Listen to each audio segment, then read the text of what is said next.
魔神。 Halo Sobat Dongnim, gimana kabarnya kalian nih? Aku harap kalian semua dalam keadaan sehat selalu ya. Oke Sobat, di kesempatan kali ini aku akan membahas alur cerita Donghua berjudul Immortality part yang keempat. Buat para sobat yang belum nonton part sebelumnya, langsung aja cek link yang ada di deskripsi video ini. Buat kamu yang penasaran dengan kelanjutannya, yuk kita langsung aja gas ke alur ceritanya.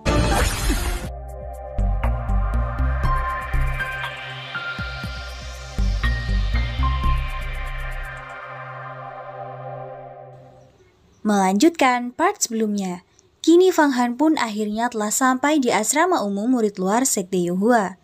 Sesampainya di kamar, ia pun langsung menghampiri sebuah pedang sihir yang ada di hadapannya. Selain itu, ia pun juga melihat-lihat sederet barang yang sudah tersedia di kamarnya. Di sini Fang Han tengah menduga kalau Hong Yi dan murid yang lainnya telah membantu mengantarkan semua barang menuju kamarnya. Tak berselang lama, dirinya pun menemukan sebuah buku yang berisikan pengetahuan iblis bawah tanah di seluruh dunia. Oleh karenanya, ia pun mulai membaca beberapa lembar isi buku itu. Namun karena tidak memiliki waktu, ia pun memutuskan berkultivasi untuk meningkatkan kemampuan. 最多只能再提升1重境界。经过这2次的消耗。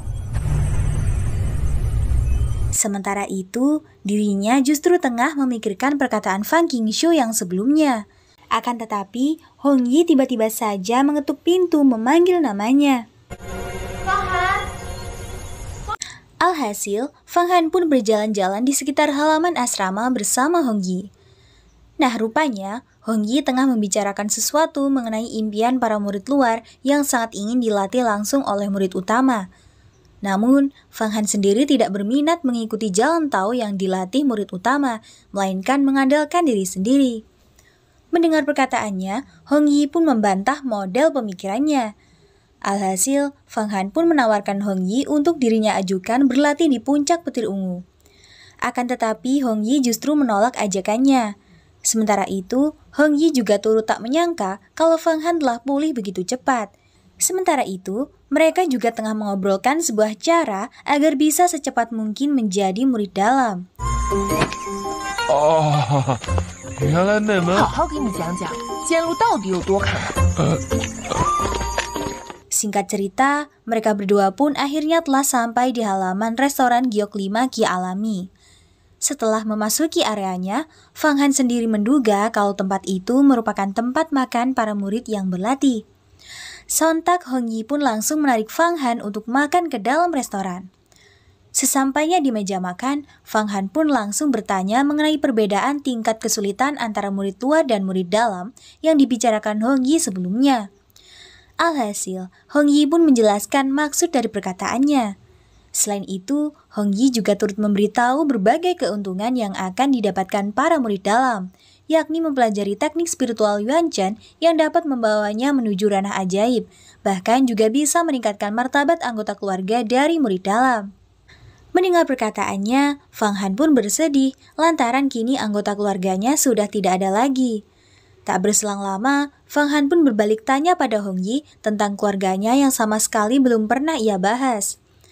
Alhasil, Hong Yi pun menceritakan tentang ibunya yang sudah meninggal saat dirinya masih kecil.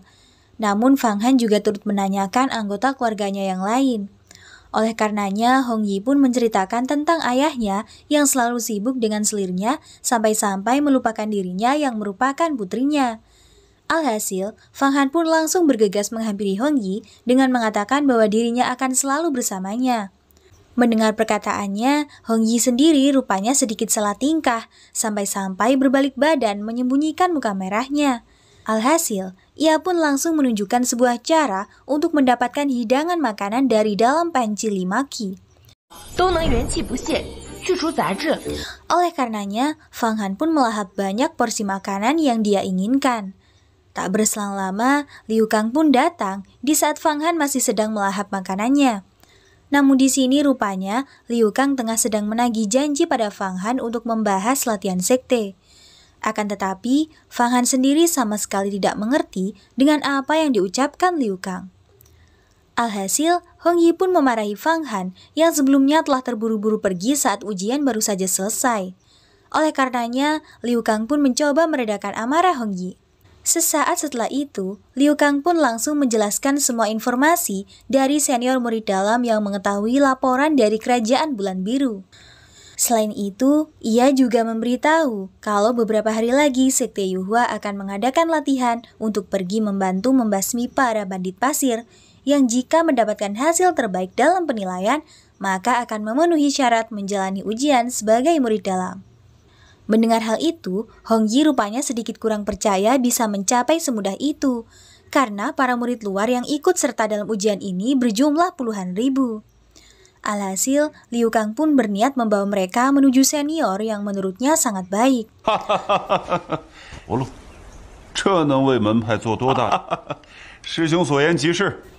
Singkat cerita, mereka bertiga pun memasuki sebuah ruang makan di mana di sana terdapat Pangeran Bao dan yang lainnya tengah membicarakan banyak hal. Alhasil, Liu Kang pun segera memberi salam kepada Pangeran Bao. Namun Pangeran Bao sendiri malah mengabaikannya dan melanjutkan mengobrol dengan yang lain.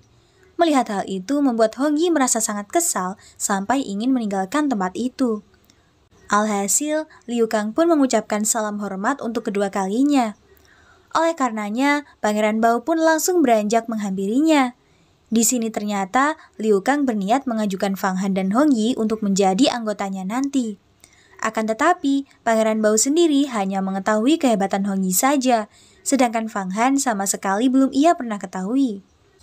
Oleh karenanya, Zuo yang sebelumnya telah bertugas mengabsen para calon murid luar, tengah langsung memberitahu identitas Fang Han yang sebenarnya.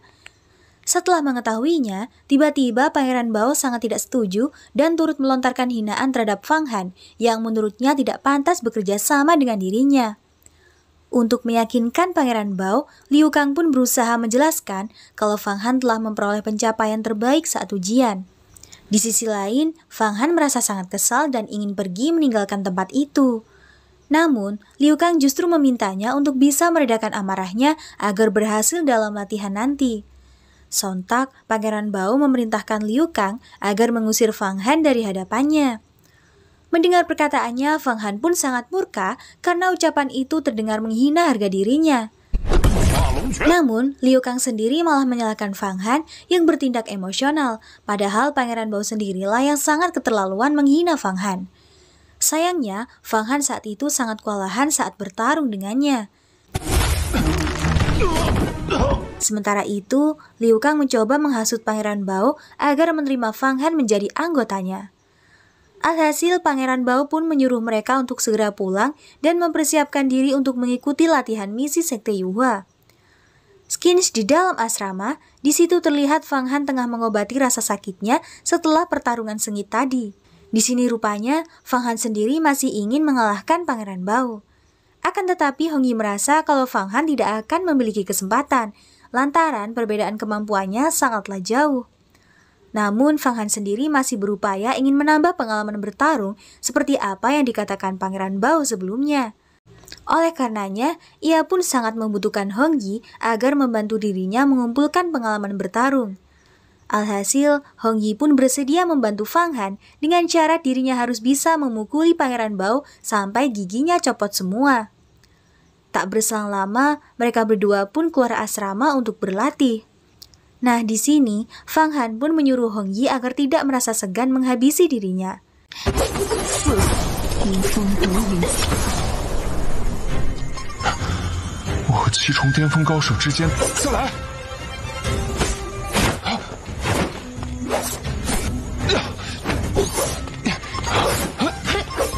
Alhasil, mereka berdua pun akhirnya bertarung sampai malam demi mengetes jarak kemampuan Fang Han. Sampai mereka selesai di malam harinya, Hong Yi pun memberikan sebuah token obat untuk mengobati luka di sekujur tubuh Fang Han. Keesokan harinya, Fang Han pun mengulang kembali latihannya. Nah, di sini mereka berdua akhirnya kembali bertarung seperti latihan sebelumnya.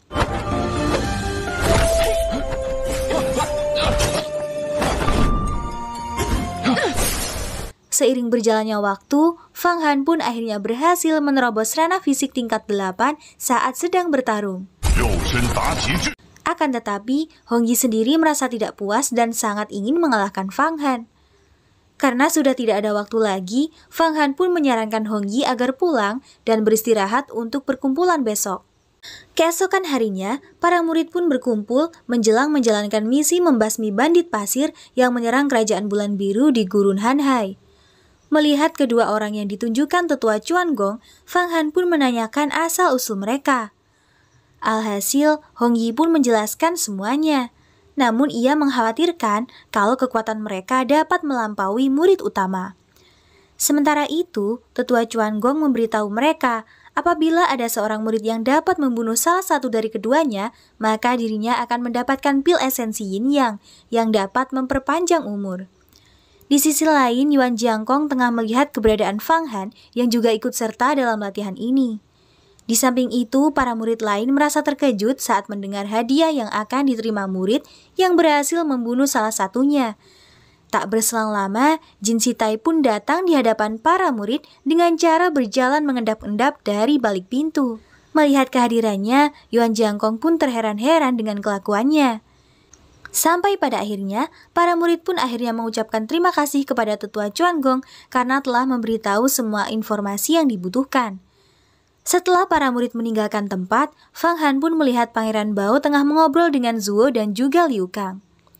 Oleh karenanya, Hong Yi pun mengingatkan Fang Han mengenai Pangeran Bao agar tidak membunuhnya. Alhasil, Fang Han pun langsung menghampirinya. Melihat kehadirannya, rupanya Pangeran Bao berniat ingin memberikan tugas yang tidak begitu penting terhadap Fang Han. Akan tetapi, Fang Han justru menawarkan diri agar menyelesaikan dendamnya terlebih dulu.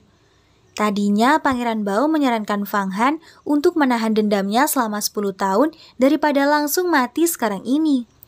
Akan tetapi Fang Han sendiri merasa akan lebih baik langsung bertarung daripada menunggu selama itu. Alhasil mereka berdua pun akhirnya melakukan pertarungannya. Tadinya Pangeran Bao amat sangat percaya diri bisa mengalahkan Fang Han. Namun, ternyata Fang Han pun berhasil menahan serangannya, bahkan mendorong Pangeran Bao hingga hampir terjatuh. Di saat Pangeran Bao ingin menyerangnya, Fang Han pun dapat dengan mudah menghajarnya habis-habisan. Melihat hal tersebut, Zuo pun berniat membunuh Fang Han menggunakan senjatanya. Tak disangka-sangka, pedang tersebut justru masuk ke dalam tubuh Fang Han tanpa meninggalkan luka. Di sisi lain, ternyata sejak tadi Yuan Jiangkong tengah diam-diam mengawasi pertarungan mereka. Di sini rupanya, Fang Han tengah berpura-pura tidak mengerti apa yang terjadi pada dirinya. Tak berselang lama, Zuo pun menghampiri Fang Han dengan niatan meminta kembali senjata pedang pusaka angin pemberian Jin Sitai. Namun, Fang Han sendiri menolak permintaannya lantaran ia mengerti kalau Zuo tengah berniat ingin membunuh dirinya. Akan tetapi, Zuo sendiri masih beralasan kalau sebenarnya ia hanya sedang menahan kekuatannya dan tidak berniat menyakiti Fang Han. Di saat Zuo masih membantah ucapan Fang Han, Senior Mo pun datang dengan meminta maaf setelah apa yang Zuo lakukan. Melihat kehadirannya, Fang Han merasa kalau Senior Mo memiliki aura yang sama dengan guru Bai Haichan. Karena Senior Mo saat itu tengah memohon padanya, Fang Han pun menjawab kalau dirinya akan meminta keadilan terlebih dulu terhadap nona besar Fang Qingshu.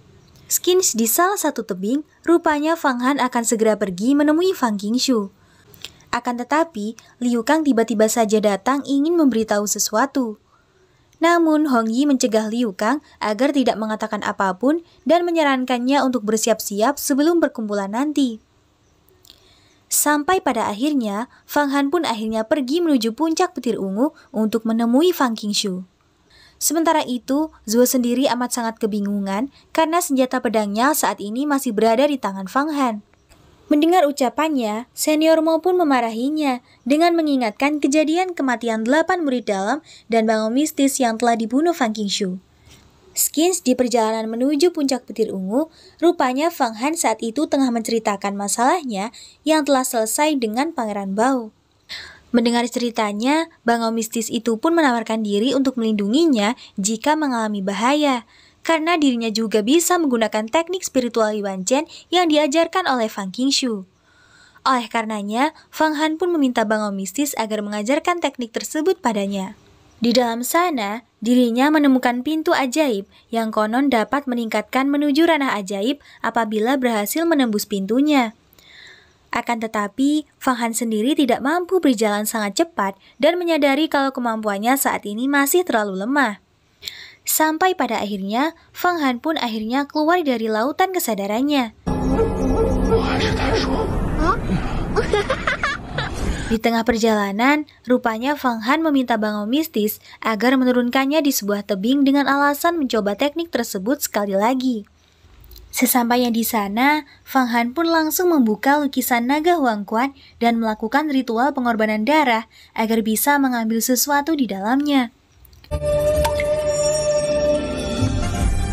Skins di sebuah sungai, di situ terlihat kalau Jin Si Tai merasa sangat kesal pada Fang Qingshu yang selalu saja ada di setiap masalahnya. Di samping itu, Zuo sendiri masih ingin mendapatkan kembali pusaka pedangnya. Mendengar hal itu, Jin Si Tai pun sangat marah, lantaran Zuo pun tidak akan pernah bisa menyelamatkan dirinya dari masalahnya dengan Fang Qingshu. Setelah Zuo pergi, datanglah Mo Lin yang tengah memastikan keberhasilan rencana Jin Si Tai. Nah, di sini rupanya mereka berdua ternyata tengah berencana akan menjebak Fang Qingshu di Gurun Hanhai. Sementara itu, Fang Han yang sebelumnya melakukan ritual darah, kini dirinya telah memasuki portal lukisan naga Huang Quan.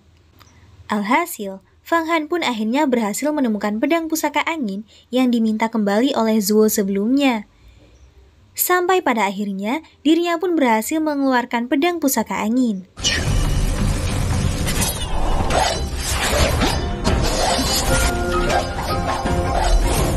Sementara itu, Fang Qingshu tengah mendapatkan sebuah pesan singkat dari seseorang yang berisikan mengenai kondisi Gurun Hanhai. Nah, di sini, Fang Han pun akhirnya telah sampai di puncak petir ungu dan langsung menemui Fang Qingshu untuk berpamitan pergi menuju Gurun Hanhai. Namun, Fang Qingshu yang tengah mengetahui pencapaian ranah fisik heroiknya, sontak langsung menguji Fang Han dengan membawanya menuju sebuah ilusi. Dalam ilusinya, ia ditampakkan sosok manajer Fang yang tengah menyiksa dirinya hingga mati. Tak berselang lama, Fang Han pun tiba-tiba saja dihampiri 2 ekor ular berbeda ukuran. Untuk menghadapinya, Fang Han pun langsung menggunakan teknik spiritual Yuan Chen. Nah, di sini, Fang Han tersadar kalau saat ini ada seseorang yang tengah mengujinya dengan ilusi. Melihat teknik yang dikuasai Fang Han, Fang Qingshu pun curiga kalau bangau mistis telah mengajarinya. Alhasil, Fang Han pun berhasil menemukan ular fiber bertanduk satu yang sebenarnya. Di samping itu, Fang Qingshu juga berpesan padanya agar tidak menyia-nyiakan diri berangkat menuju Gurun Hanhai yang sangat beresiko. Di malam harinya di pavilion puncak Tiandu, di situ terlihat Yuan Jiangkong tengah melaporkan mengenai masalah Fang Han. Di sini, Hua Tiandu menyerahkan tugasnya kepada Yuan Jiangkong saat perjalanan menuju Gurun Hanhai, dengan mengizinkannya untuk menghabisinya ketika mendapatkan bukti kalau pusaka yang digunakan Fang Han adalah lukisan naga Huang Quan.